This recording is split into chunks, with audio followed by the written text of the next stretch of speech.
Hello, and welcome to Scott's Odyssey. It's no secret that during the early years of Pennsylvania's colonization, there were a lot of issues between the native inhabitants and the new European arrivals. Most encounters, both positive and negative, but usually the negative, were recorded in letters, diaries, stories, early newspapers, and later on, in monuments. And found just off of Interstate 80 is a monument to a massacre that never happened. See you in a minute.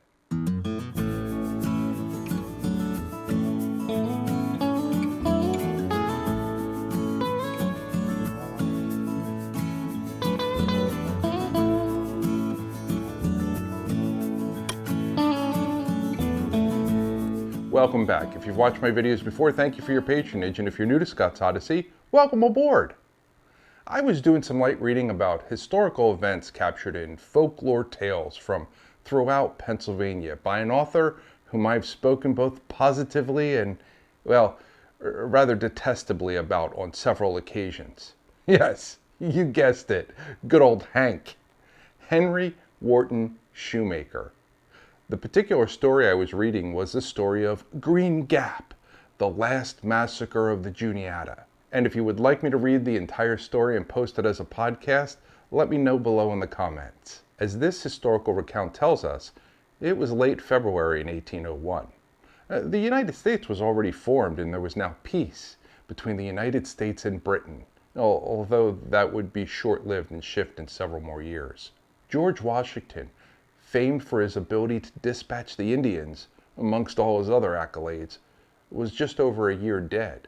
Thomas McKean, namesake to many a town and even a county, was the Pennsylvania Commonwealth governor.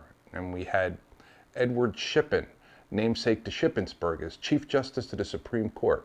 Similarly, John P.G. Muhlenberg and William Bingham were the current state senators, and all these famous people who are clearly remembered in history and well documented all along the way, complete with multiple locations throughout the state named after them for their ability to be vigilant and capable, still did not see what was coming.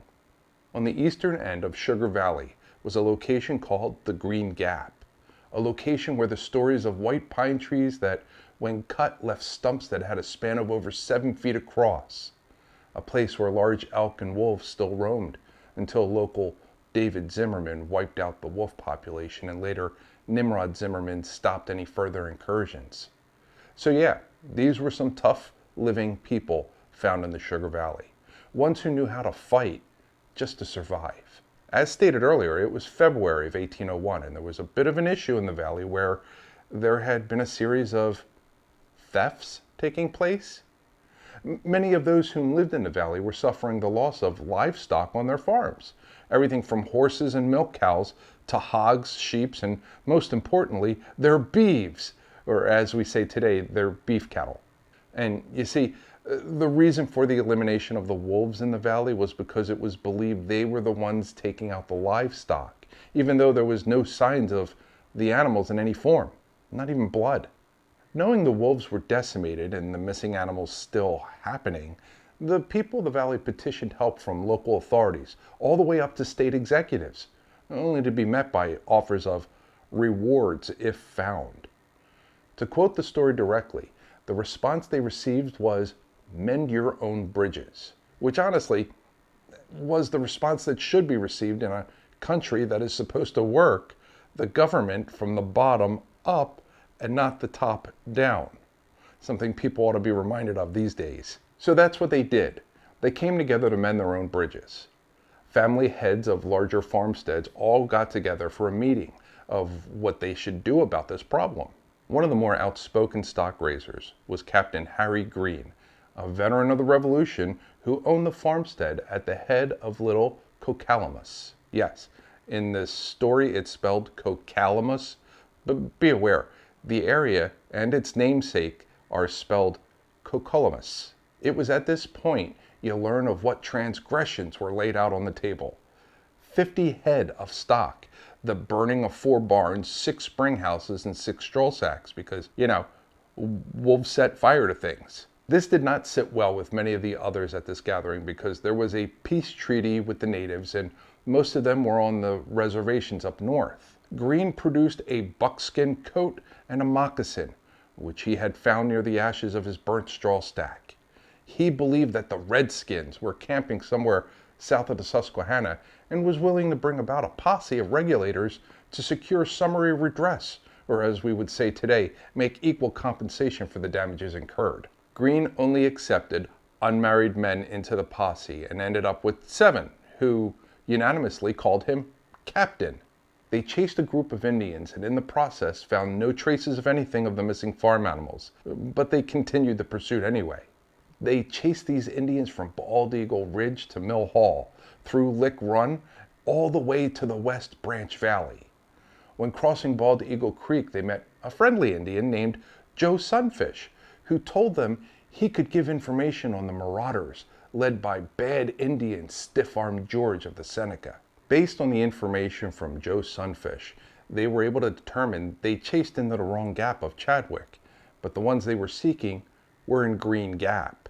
Shoemaker reflects in his story that Stiff-Armed George was indeed a bad Indian, proven in the fact that he was hanged on the gallows in Buffalo, New York in 1803 for the murder of a white man. According to the story, they continued their journey to this newly determined location that was bordered by a black towering matted head of the Sentinel Pine. Even while following the well and recently trotted Indian trail, there were still no signs of animal prints. When they reached a clearing, they found the skulls and bones of oxen, hogs, and sheep. The regulators were all extremely angry and scoured the campsite for more information. At the end of the day, it was cold and late, so they decided to set camp and remain at this location overnight.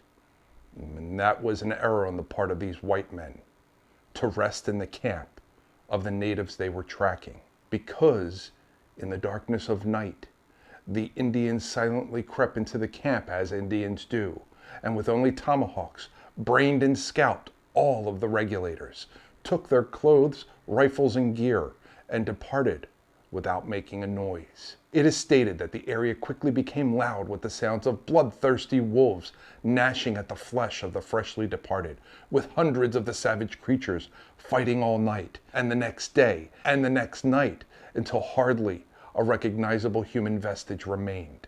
And that's the story of the last massacre of the Juniata. Or is it? I spent some time researching the site of this memorial stone placed in 1916 and the origin to the story, and here's what I came up with. The story is recorded and retold by Henry Wharton Shoemaker, a known historian, folklorist, news media tycoon, and someone who liked to fabricate an overly embellished spin of tales that he heard. So this means we need to put this entire story under a scrying glass. Do these and did these locations exist? Well, yes, they all do and are described really well in the text. But to that extent, things start to get cloudy very quickly. In my research, I could find no record of anything remotely happening to people's livestock or farms during this time that was outside of the normal. Which is saying a lot, being that it's claimed that these evil deeds of livestock missing and farms burning was not only reported to local authorities, but all the way up to state officials. Yet no records of this information is readily available. And I understand your thoughts about the fact that this is way back in 1801, but you need to realize that every birth, death, sickness, property ownership, financial loss to property, livestock inventory, and even minor local grievances about other people making too much noise at night was fully recorded and is available to us today. So the fact that such a great issue as livestock and property damage was not captured in a newspaper, official county or state document, law enforcement guide is quite odd. The formation of these regulators is another issue of contempt. In the 1800s, one did not just form a posse. As a matter of historical fact, going all the way back to the late 1600s in Pennsylvania, one did not just form a posse and not have it fully recorded and heard about across the entire Commonwealth. Then there is this Captain Henry Greene, a veteran of the Revolutionary War. Well, interestingly enough, there is no Harry Greene who served on either side of the Revolution, let alone one with a commission of captain. we have records of all who served going all the way back to before we actually created the Militia Officers Index cards of 1775. And he's not found anywhere. We even have records regarding every interaction with Native Americans from before the Revolutionary War and all the way up to and through modern days. For example, the events of Captain Phillips in 1780 were fully documented up to and including the massacre of Phillips Rangers and the locations of their bodies in the middle of a forest in Woodcock Valley. The depiction of Stiff-Armed George seemed pretty spot on, and the reference to his death on the gallows in Buffalo, New York was almost accurate. He was not hanged in 1803, but in 1802.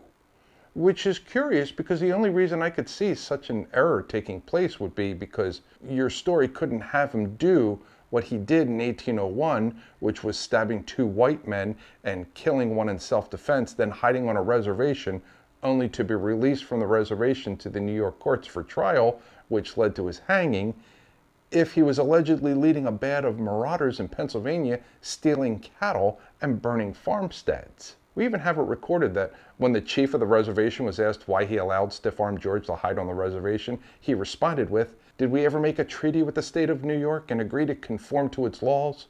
No.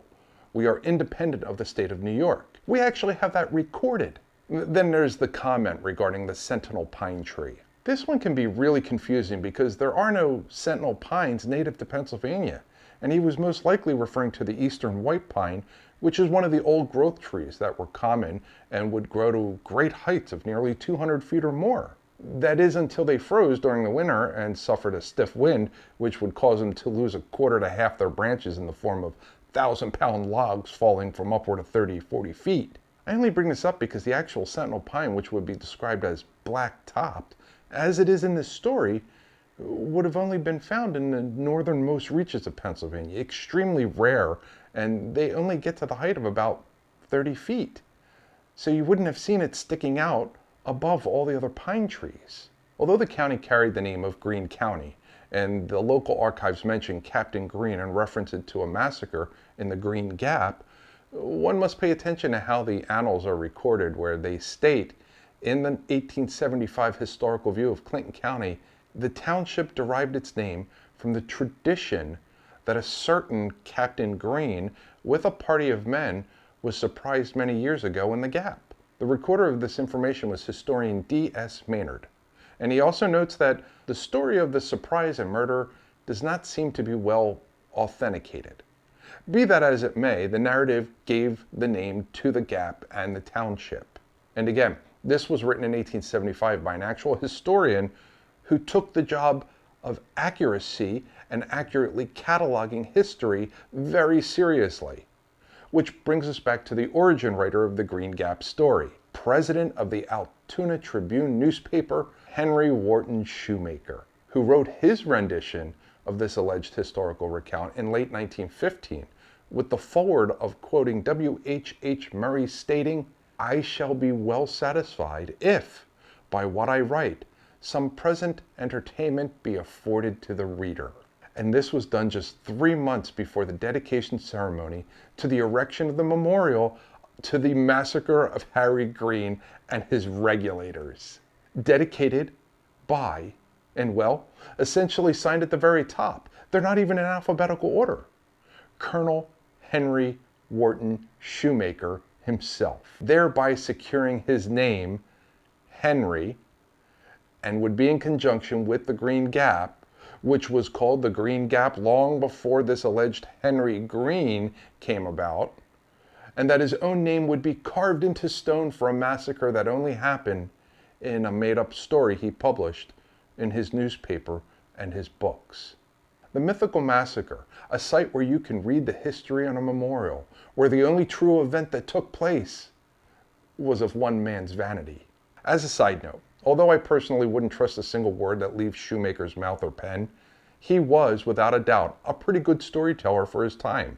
And I do say storyteller because for a man who was a writer of history, folklore, columns in a newspaper, and books, his spelling and grammar sucked at best. But he could spin a tale, and for that, I appreciate his talent. It's also good to know that somebody tried to capture things that actually happened in the past that were only being retold as stories. It just would have been better if he was a little more upfront about identifying that these were only stories and not tout that they were factual history just to immortalize himself. I hope you liked the story of the Mythical Massacre Monument. If you learned something new, give the video a like, subscribe, share out the video. Those simple actions really help the channel and takes little effort on your part. Leave a comment on what you thought of the video, and if you would like me to podcast the entire story written by Shoemaker, and I'll make that happen. And if you wouldn't mind going out and picking up some merch or maybe making a donation on PayPal or Patreon to help support a creator. As always, I thank you for watching, and I'll see you in the next video.